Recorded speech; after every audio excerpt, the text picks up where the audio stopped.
Okay, and welcome back. This lecture is called Modelling Excellence and Soup Questions. Now, a little while ago, I mentioned the conversations I'd had with June, Kevin and Danny. You remember the one where June and Kevin spent the whole mornings raising orders, but Danny was done by 10:30. That's the one. Well, I said that raised a great question.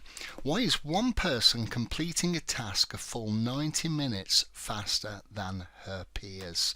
And you should never underestimate the power of a good question. And this one is a soup question.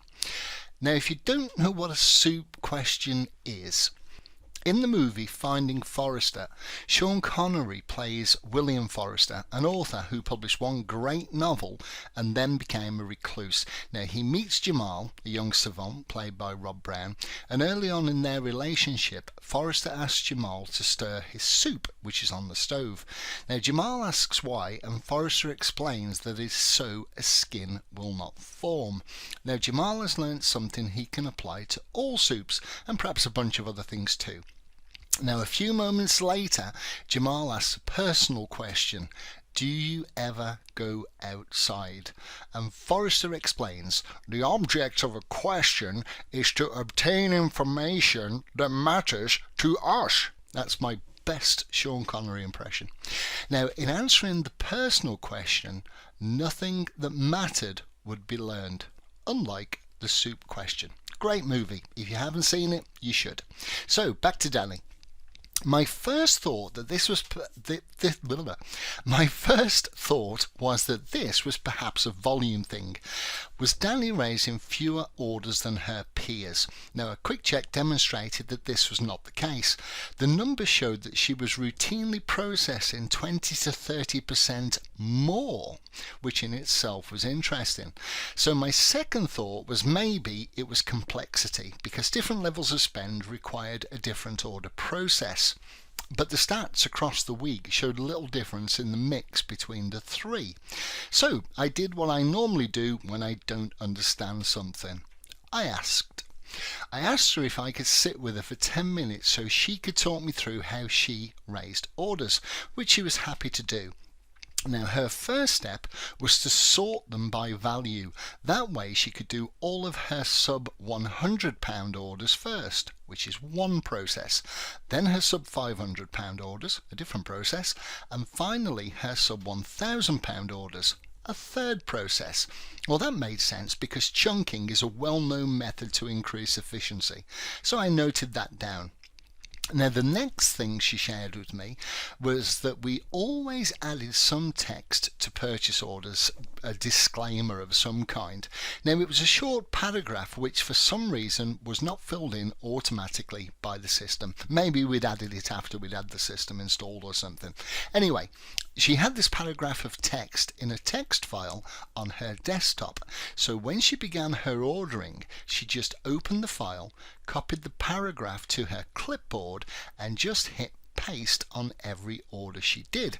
And this saved her having to type out that same thing hundreds and hundreds of times. Very clever, very efficient. I noted that too. I figured these two things combined could be just enough to account for that difference. I had two more conversations to have. Now, at the end, I just hit OK and the orders get emailed, she told me. That's great, Danny. Thank you. It's been interesting and I think very helpful too, I said. I stood up. I thought we were done, and we were not. Can I ask you a question? She said. So I sat down again. Of course, shoot, I said. Why don't we email all the purchase orders? She asked me. Now, that was an interesting question, a definite soup question. So I asked, rather than faxing and posting some. Faxing and posting. We were a decade and a half into the 21st century and we were faxing and posting, which meant we must also be printing. Now, I had to learn more, so I asked June and Kevin, and these were the two reasons, and I'll take them in order. Some of the suppliers can't accept orders by email, I was told. Now, I cannot express in words how much I love statements like this. And I have a stock response for just such occasions, which I always use. Yes, always. When was that last true? I asked. Now, this is a great question, even if I do say so myself. Oftentimes, something is tested and for one reason or another it didn't work. And at that point in time, it is factually true that it didn't work. The problem is that it may be considered to be factually true forever, which is sometimes just not the case. Would it be factually true today? Now, at some point in the past, all of these statements were factually true. No, we tried to get a man to fly, no luck there, can't be done.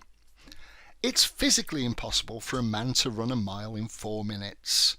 Now, would it still be factually true if you modified your approach? You can't drive from England to France, there's a whole lot of water in the way. Well, that was true until the Channel Tunnel was built. And would it be factually true if someone else tried it? You just can't knock Muhammad Ali down. And that was true until Henry Cooper tried it. Now, there is no doubt at some point in the early days of the internet, not everyone did have email, but that was quite a way back. Kevin, we asked about email. Me. When? Kevin. Well, me. Well, could we ask again? Okay, so the other response was, the suppliers like us to fax or post them. I asked that we had a quick chat with those suppliers and explained that we, as the customer, would no longer be able to fax or post orders. So if they wanted to continue trading with us, it would be electronically, either EDI or email. Funnily enough, they agreed.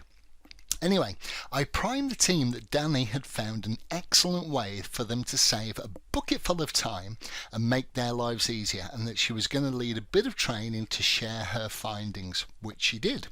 No one was using the copy and paste trick, so that was a win. The chunking of orders by value had been hit and miss. Some people did it sometimes, so that was a win too.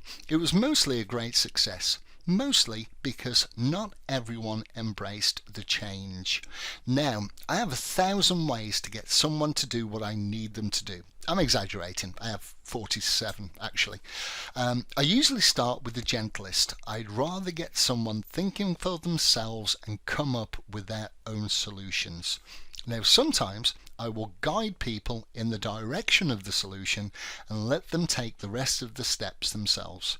Sometimes I'll tell them a story about a similar situation I've encountered or I've heard about, another well-known technique in hypnosis, and this may help them draw parallels with the current issue and spark a solution. Sometimes I just tell them, this is the solution, and hope that that will be enough.